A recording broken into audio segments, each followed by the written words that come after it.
मित्रांनो, 5 इयर सीईटीच्या विद्यार्थ्यांसाठी अत्यंत महत्त्वाची बातमी आहे, कारण सीईटी सेलने त्यांच्या शेड्यूलनुसार आज अल्फाबेटिकल लिस्ट रिलीज केलेली आहे. तर आजच्या या व्हिडिओमध्ये आपण त्या अल्फाबेटिकल लिस्टमध्ये तुमचं नाव आहे का ते कसं पाहायचं, आणि जर तुमचं नाव तिथे नसेल तर काय करायचं या गोष्टी डिस्कस करणार आहोत. सोबतच विद्यार्थी मित्रांनो, तुमच्या नावापुढे असणाऱ्या रिमार्कचा अर्थ आणि त्याच्यानंतर तुम्ही काय करायला हवं या गोष्टी आपण आज पाहणार आहोत. मित्रांनो, 3 इयर आणि 5 इयर LLB फर्स्ट इयरच्या विद्यार्थ्यांसाठी असणारे फर्स्ट सेमिस्टरची लाईव्ह बॅच ग्लोबल ऑनलाईन मध्ये 15 ऑगस्ट पासून सुरू होत आहे. या बॅच मध्ये तुम्हाला तुमच्या कॉलेजच्या सर्व सब्जेक्ट्स वरती लाईव्ह लेक्चर्स दिले जाणार आहेत. सोबतच इथे रेकॉर्डेड लेक्चर सुद्धा अवेलेबल असतील. तसेच वीकली डाऊट क्लिअरिंग सेशन्स, परीक्षेपूर्वी असणारे रिव्हिजन लेक्चर्स ज्याच्यामध्ये तुम्हाला PYQs च्या माध्यमातून परीक्षेसाठी रेडी केलं जाणार आहे. आणि तसेच विद्यार्थी मित्रांनो, परीक्षेच्या प्रिपरेशनसाठी मराठी आणि इंग्रजी अशा दोन्ही माध्यमामध्ये या बॅच मध्ये तुम्हाला नोट्स अवेलेबल असणार आहेत. तर ही बॅच इव्हिनिंग सेशन मध्ये घेतली जाणार आहे. त्यामुळे दिलेल्या नंबर्स वरती आजच कॉन्टॅक्ट करा आणि 15 ऑगस्ट पूर्वी ही बॅच जॉईन करून आपलं फर्स्ट इयरचं फर्स्ट सेमिस्टरचं प्रिपरेशन सुरू करा. तर मित्रांनो, इथे सीईटीच्या ऑफिशियल पोर्टलवरती आल्यानंतर ऍडमिशन पोर्टल AY 2027 हा ऑप्शन आपल्याला दिसत आहे. त्याच्यावरती क्लिक केल्यानंतर इथे आपल्याला LLB 3 इयर इंटिग्रेटेड हा ऑप्शन दिसतोय. तर याच्यावरती क्लिक केल्यानंतर आपल्या पुढे LLB 5 इयरचं कॅप पोर्टल ओपन होईल आणि या कॅप पोर्टलमध्ये अल्फाबेटिकल लिस्टवरती क्लिक केल्यानंतर इथे तुम्हाला तुमच्या अल्फाबेटिकल लिस्ट दिसत आहेत. तर या अल्फाबेटिकल लिस्टमध्ये तुम्हाला आता 3 लिस्ट दिसत आहेत. तर सर्वात वरची जी लिस्ट आहे ती alphabetical list of outside Maharashtra state candidate for round 1, म्हणजे जे विद्यार्थी OMS कॅटेगरी मधून येतात अशा विद्यार्थ्यांसाठी असणारी पहिली वरची लिस्ट आहे. त्यानंतर मधली जी लिस्ट आहे ती alphabetical list of Maharashtra state candidates for round 1, म्हणजे महाराष्ट्रातील कॅन्डिडेटसाठी असणारी ही मधली लिस्ट असेल. आणि तिसरी list not considered in the alphabetical list round 1, म्हणजे ज्या विद्यार्थ्यांना अल्फाबेटिकल लिस्ट मध्ये कन्सिडर केलेलं नाहीये अशा विद्यार्थ्यांची ही तिसरी लिस्ट असणार आहे. आता याच्यामध्ये अजून एक लिस्ट ऍड होऊ शकते, ज्या लिस्टमध्ये विद्यार्थ्यांची नावं आणि त्यांच्या डॉक्युमेंट्समध्ये त्यांच्या फॉर्ममध्ये कुठल्या प्रकारची डिस्क्रिपन्सी आहे ती लिस्ट याच्यामध्ये अजून ऍड होईल.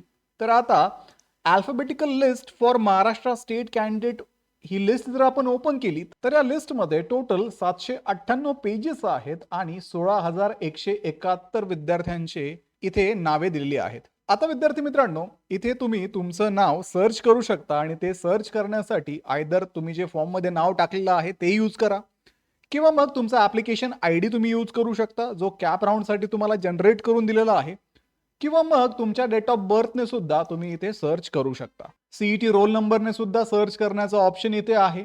तुमचं नाव याच्यामध्ये सर्च करा.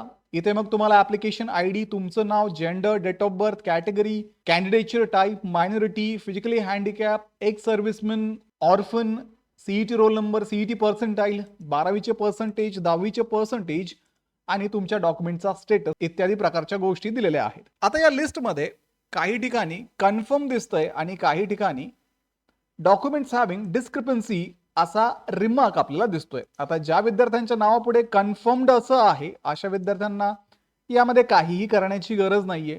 तुमचं ऍप्लिकेशन ऑलरेडी कन्फर्म झालेलं आहे. आणि ज्या विद्यार्थ्यांच्या नावापुढे डॉक्युमेंट्स हॅव्हिंग डिस्क्रिपन्सी असा रिमार्क येतोय अशा विद्यार्थ्यांना त्यांच्या कॅप ऍप्लिकेशनला लॉग इन करावं लागणार आहे आणि कुठल्या प्रकारच्या डॉक्युमेंट्समध्ये डिस्क्रिपन्सी आहे ती चेक करून रिलेव्हंट डॉक्युमेंट तिथे परत अपलोड करावे लागतील. त्यामुळे सरळ सरळ तुम्ही कॅप पोर्टलला कॅन्डिडेट लॉग इन वरती क्लिक करून तिथे तुमचा रजिस्टर्ड ईमेल ID, पासवर्ड टाका आणि त्यामध्ये मग तुमच्या डॉक्युमेंट्समध्ये काय इनकम्प्लीट आहे ते तुम्हाला दिसेल. तसंच विद्यार्थी मित्रांनो, यानंतर इथे मे बी अजून एखादी लिस्ट ऍड होईल. सध्या तरी इथे ऍडेड नाहीये, पण त्या लिस्टमध्ये तुम्ही तुमची डिस्क्रिपन्सी सुद्धा चेक करू शकता. ठीक आहे. तर अशाच पद्धतीने तिथे ऍप्लिकेशन नंबर टाका, नाव टाका, डेट ऑफ बर्थ टाका, सीईटीचा रोल नंबर टाका, काहीही टाका आणि सर्च करा तुमचं नाव तिथे आहे का. ठीक आहे. जर तिथे तुमचं नाव नसेल तर may be not considered in the alphabetical list round 1 या तिसऱ्या लिस्टमध्ये सुद्धा तुमचं नाव असू शकतं. आणि या लिस्टमध्ये तुमचं नाव असण्याचं कारण एकच आहे की तुम्ही तुमचा फॉर्म जो आहे तो इनकम्प्लीट ठेवलेला आहे. जर असं काही असेल की तुम्ही डॉक्युमेंट्स अपलोड केलेल्याच नाहीयेत तर तुमचं नाव नॉट कन्सिडर्ड लिस्टमध्ये येऊ शकतं आणि मग तुम्हाला पुढे कॅप राऊंडला पार्टिसिपेट करता येणार नाहीये. आता ज्या विद्यार्थ्यांचे नाव अल्फाबेटिकल लिस्टमध्ये आहे अशा विद्यार्थ्यांना कॅप राऊंडमध्ये पार्टिसिपेट करता येईल, प्रोव्हाइडेड जर तुम्ही तुमच्या डॉक्युमेंटमध्ये असणारी डिस्क्रिपन्सी क्लिअर केली तर. अदरवाईज तुम्हालाही पुढे राऊंडमध्ये पार्टिसिपेशनसाठी सीईटी सेल चान्स देणार नाही. त्यामुळे व्हेरीफाय करा तुमचं नाव आहे का, रिमार्क पहा, डिस्क्रिपन्सी असेल तर कॅप पोर्टलला लॉग इन करून रिलेव्हंट डॉक्युमेंट्स अपलोड करा आणि डॉक्युमेंट्स व्हेरीफाय करून घ्या. ठीक आहे. आता आपण पुढचं शेड्यूल पाहूयात. इथे आपल्याला सीईटी सेलने त्यांचं शेड्यूल दिलेलं आहे आणि शेड्यूलनुसार 22 तारखेला 22 जुलैला आपली अल्फाबेटिकल मेरिट लिस्ट ही रिलीज होणार होती. तर ती आता रिलीज झालेली आहे आणि इथे आपल्याला दिसतंय की resolving grievances related to the alphabetical list, candidate to edit the application form and upload required document through a candidate login if required. म्हणजे 22 ते 24 या तारखांमध्ये तुम्हाला तुमच्या फॉर्ममध्ये एडिट्स करायचे आहेत. जर अल्फाबेटिकल लिस्टमध्ये तुमच्या नावापुढे डिस्क्रिपन्सीचा रिमार्क असेल तर तुम्हाला 24 तारखेपर्यंत परत डॉक्युमेंट अपलोड करण्यासाठी, फॉर्म एडिट करण्यासाठी वेळ दिलेला आहे. त्यामुळे 24 तारखेपर्यंत हे डॉक्युमेंट्स एडिट्स होतील. 24 तारखेच्या पुढं 28 तारखेपर्यंत तुमच्या डॉक्युमेंटचं व्हेरिफिकेशन होईल आणि 28 तारखेला तुमची final merit list CET cell release करेल, ज्यामध्ये तुमचे रँक्स असतील आणि त्या रँकनुसार पुढे मग ऑप्शन फॉर्म सीईटी सेल सुरू करेल आणि त्या ऑप्शन फॉर्ममध्ये तुम्हाला तुमच्या कॉलेजेसची इन्फॉर्मेशन, कॉलेजची लिस्ट ॲड करावी लागेल. तर त्या संदर्भात असणारं शेड्यूल अजून तरी सीईटी सेलने पुढे दिलेलं नाहीये. आपल्याला फक्त मेरिट लिस्टपर्यंतचं शेड्यूल मिळालेलं आहे. याचं कारण म्हणजे अजूनही कॉलेजचे अप्रुव्हल चालू आहेत आणि ऑप्शन फॉर्म सुरू होण्यापूर्वी या सर्व कॉलेजेसचे अप्रुव्हल कंप्लीट होणं गरजेचं आहे आणि ज्यावेळेस ते अप्रुव्हल कंप्लीट होतील त्याच वेळेस तुम्हाला ऑप्शन फॉर्म भरण्यासाठी सीईटी सेलकडनं परमिशन दिली जाईल आणि त्या संदर्भात असणारं नोटिफिकेशन सीईटी सेल नक्कीच त्यांच्या वेबसाईटवरती सुद्धा देईल. आता विद्यार्थी मित्रांनो, जर इथे आपण पाहिलं तर नवीन रजिस्ट्रेशन हे 20,392 झालेले आहेत आणि आतापर्यंत 18,243 ऍप्लिकेशन लॉक्ड असून 16,490 ऍप्लिकेशन्स हे व्हेरीफाईड आहेत. मागच्या वर्षीपेक्षा या वर्षी असणारे 5 इयर सीईटीचे ऍप्लिकेशन हे वाढलेले आहेत.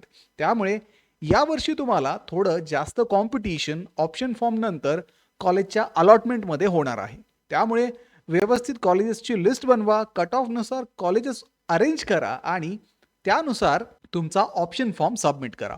आता या सर्व प्रोसेसमध्ये तुम्हाला गाईड करण्यासाठी ग्लोबल ऑनलाईनची ॲडमिशन काउन्सिलिंग सुद्धा सुरू आहे. या काउन्सिलिंगमध्ये तुम्हाला 1-on-1 काउन्सिलर ॲक्सेस दिला जातो. तुम्हाला मिळालेले मार्क्स आणि तुम्हाला कुठल्या कॉलेजला ॲडमिशन घ्यायचं आहे याविषयी डिस्कशन केलं जातं. तसंच विद्यार्थी मित्रांनो, मागच्या वर्षीचा जो कट ऑफ होता, मागच्या वर्षीचे जे ॲडमिशन होते त्यानुसार कुठल्या कॉलेजला तुमचा नंबर लागू शकतो याविषयी डिसिजन देणं असेल किंवा तुमचं डॉक्युमेंट व्हेरिफिकेशन असेल तर अगदी कॅप राऊंडच्या नोटिफिकेशन पासून तर तुमच्या कॉलेजच्या ॲडमिशन पर्यंत या सर्व स्टेपमध्ये ग्लोबल ऑनलाईनचे ॲडमिशन काउन्सिलर्स तुम्हाला मदत करणार आहेत. त्यामुळे लवकरात लवकर दिलेल्या नंबर्सवरती कॉन्टॅक्ट करा आणि ही काउन्सिलिंग जॉईन करून महाराष्ट्रातल्या टॉपच्या कॉलेजेसमध्ये ॲडमिशन घेण्याची तयारी सुरू करा. तर व्हिडिओला लाईक करा, तुमच्या मित्रांना हा व्हिडिओ शेअर करा, ग्लोबल ऑनलाईनला आत्ताच सबस्क्राईब करून ठेवा. भेटूया पुढच्या व्हिडिओमध्ये. थँक्यू.